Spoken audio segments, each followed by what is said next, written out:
तो ये है टोराइजी का साउथ गेट।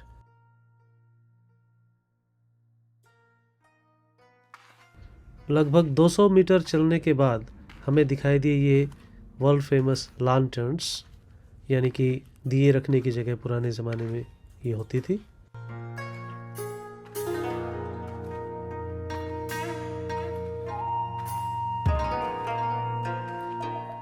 नारा का जो भी पैम्फलेट आपको छपा हुआ मिलेगा उस पे ये दिए रखने की जगह पुराने ज़माने में, और इनके ऊपर मॉस हरे हरे रंग की ये जो काई जैसी है बहुत ही खूबसूरत लग रही है, और शायद शाम होते होते और ज़्यादा ये खूबसूरत लगेगी। देखिए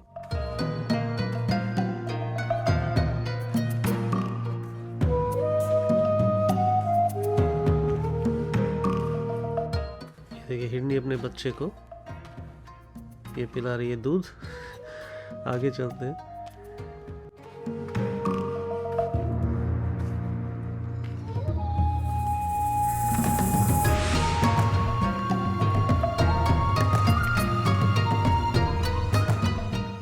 अब हम जा रहे हैं निगात्सुदो की तरफ। निगात्सु का मतलब 2 चांद भी हो सकता है और फरवरी का महीना भी। और आज मेरा बहुत ज़्यादा पैदल चलना हो गया। देखिए 10,766 स्टेप्स, 7.5 किलोमीटर के आसपास अभी तक मैं चल चुका हूँ। खैर, तो ये है मुख्य द्वार निगात्सुदो का। बहुत ही खूबसूरत। आज सूर्य देवता हमारे पर प्रसन्न है क्योंकि धूप निकली हुई अच्छी खासी।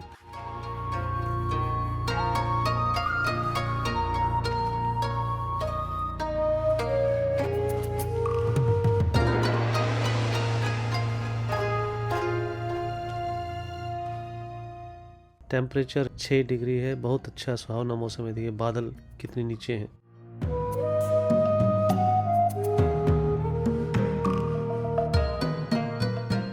अंदर घुसते ही ये आपको ये जो लंबी लंबी ये जो पत्थर की पट्टिकाएं हैं, ये देखिए ये बौद्ध धर्म में ही आपको मिलेगी।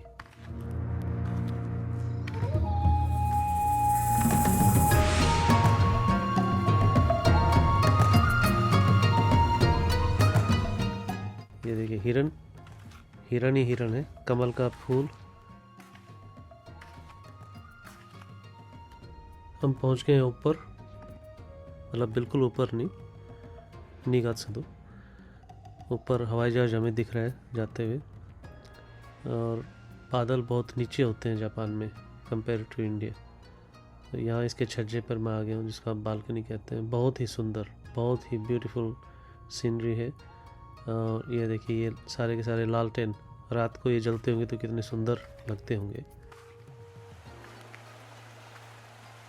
यहाँ से आप उतर के नीचे जाएंगे सानगात्सुदो की तरफ। उससे पहले देखिए ये पानी का झरना जैसा है, और यहाँ पहले आप हाथ धोते थे, लेकिन किसी भी श्राइन में जाने से पहले हाथ धोते हैं, लेकिन कोरोना के कारण ये मना किया हुआ है। Not for drinking. अच्छा, कोरियन में भी लिखा हुआ है नीचे देखिए, कोरिया भाषा में लिखा है, आप पी नहीं सकते इस पानी को। अब ले लेते हैं निगात्सुदो पे 2-4 अच्छी फ़ोटोज़।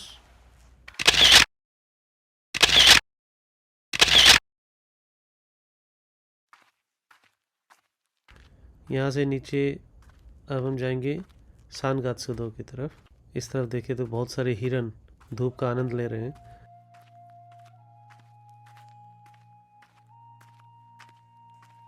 मेरे गांव में जो रास्ता है वो भी इसी तरह पत्थरों से, खासकर हमारे जो पुश्तैनी घर है वो ऊंचाई पे है, तो वहाँ से जब नीचे आते हैं उसको हरियाणा में गांव की भाषा में बोलते हैं खुरा। तो ये थोड़ा थोड़ा खुरे जैसा बनाया है इन्होंने। खैर, अब हमारे पास बहुत ज़्यादा वक्त नहीं है। 3:37 हुए हैं। 5 बजे सूरज ढल जाएगा, और उससे पहले ही मैं जो बाकी के 2 दर्शनीय स्थल है वो आज मैं देखना चाहता हूँ। बैटरी भी बचानी है, 20% बैटरी बची है, तो रोक रोक के मुझे शूटिंग करनी पड़ेगी। ये है सानगात्सुदो।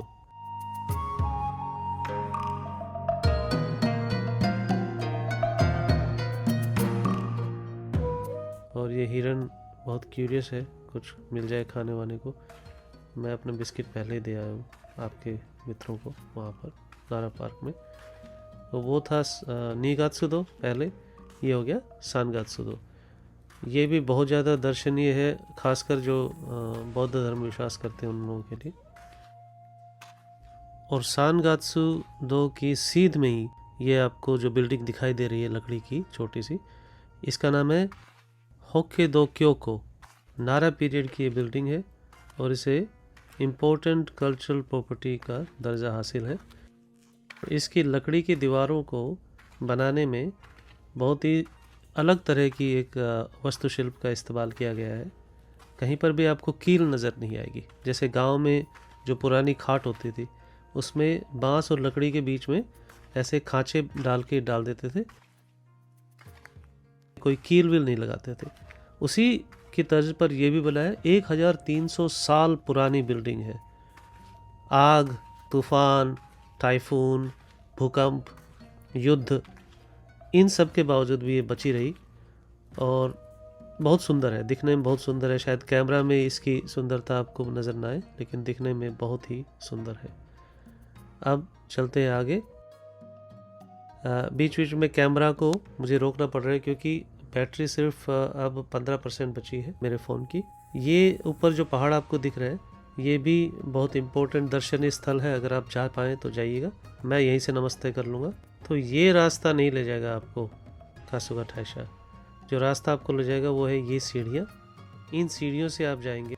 ये यहाँ से हम आए और ये पुल केसरी रंग का, केसरी रंग का मतलब है धार्मिक।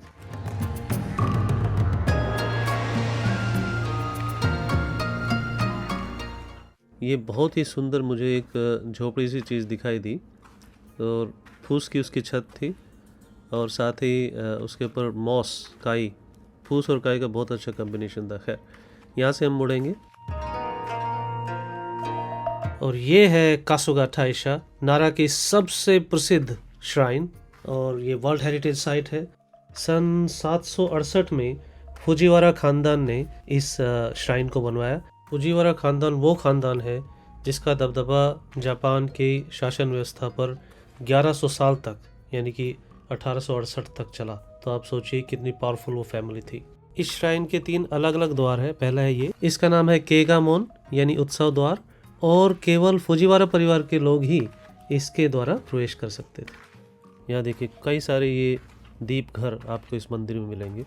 इसमें लगभग 3000 दीप घर है क्योंकि कासुगा ठाइशा जो श्राइन है उसके 3000 अलग अलग सब छोटे छोटे श्राइन्स पूरे जापान में है।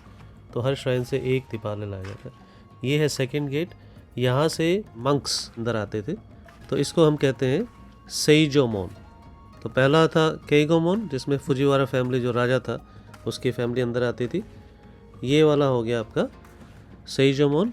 और जो ये तीसरा है ये एक स्पेशल इसका नाम है नाइशीमोन। नाइशी का अर्थ होता है फीमेल प्रीस्ट, जो स्त्री पुजारिन होती हैं।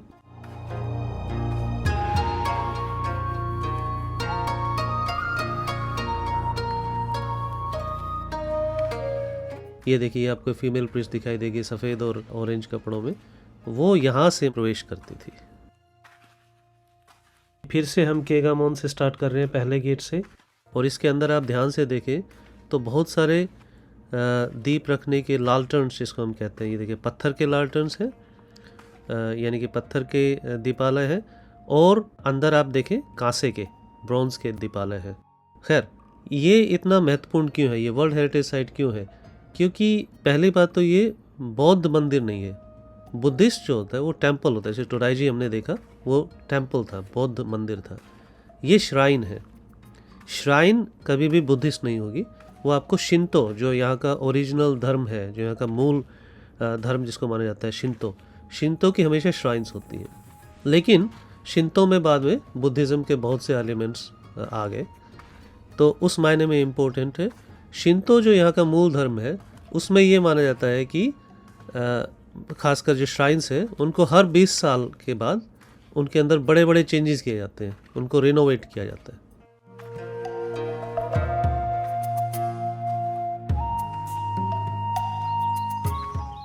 अब हम अंदर प्रवेश कर चुके हैं। ये देखिए ये ब्रॉन्ज यानी कि कांसे के अलग अलग लांटर्न्स अलग अलग जैसे लाए गए, और ये यहाँ की जो लोकल लकड़ी है उसका ये सारा काम है। अब अंदर प्रवेश करते हैं।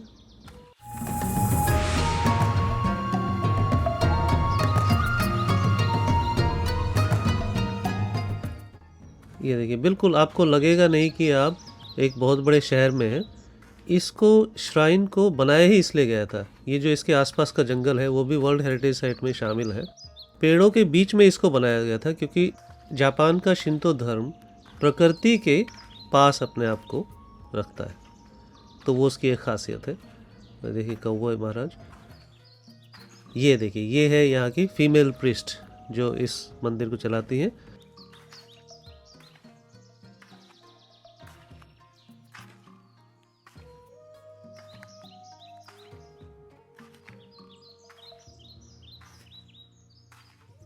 अब हम चलते हैं पीछे की तरफ। यहाँ पर आप देखिए कितने सारे लालटेन्स यानी कि दीपालय यहाँ आपको मिलेंगे। ये हर एक कासुगा टाइशा लगभग 3000 श्राइन्स है थ्रू आउट जापान। हर एक से एक एक ये दीपालय मंगाया गया और उसको यहाँ स्थापित किया गया। इसके ऊपर जो ये मॉस जमी हुई है, काई, जो कॉम्बिनेशन है वो बहुत ही शानदार है।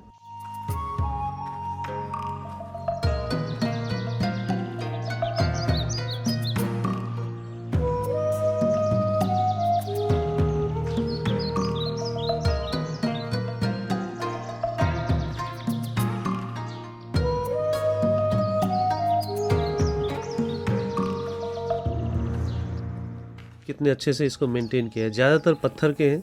अंदर आज अभी कंस्ट्रक्शन चल रहा है, रिपेयरमेंट चल रहा है इसका, तो हम अंदर जो पेड एरिया है जहाँ पर हम टिकट लेकर जाते थे वहाँ हम भी नहीं जा सकते हैं।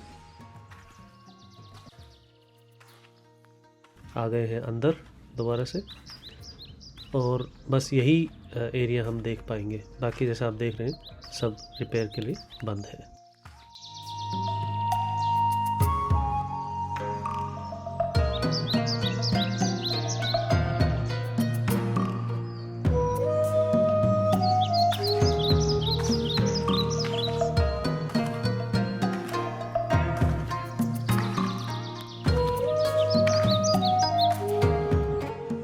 ये सुविनर शॉप हो गई, और बस अभी 5 बजने वाले हैं, तो हमारी किस्मत अच्छी है कि हम आधा घंटा यहाँ 4:30 बजे हम यहाँ पहुँच गए थे। हाँ, लेकिन एक डिसअपॉइंटमेंट थोड़ा सा ये है कि अंदर नहीं जा पाए, वरना और आपको अच्छे से दिखाते।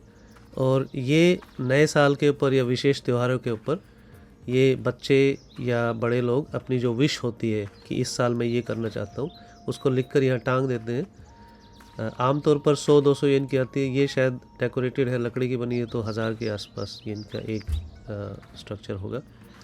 और ये देखिए, ये शिंतो धर्म का एक और पहलू आपको यहाँ दिखेगा। ये पेड़ जिसको ख़त्म हो जाना चाहिए था, इसको भी प्रिजर्व किया है। यही खासियत है शिंतो धर्म की।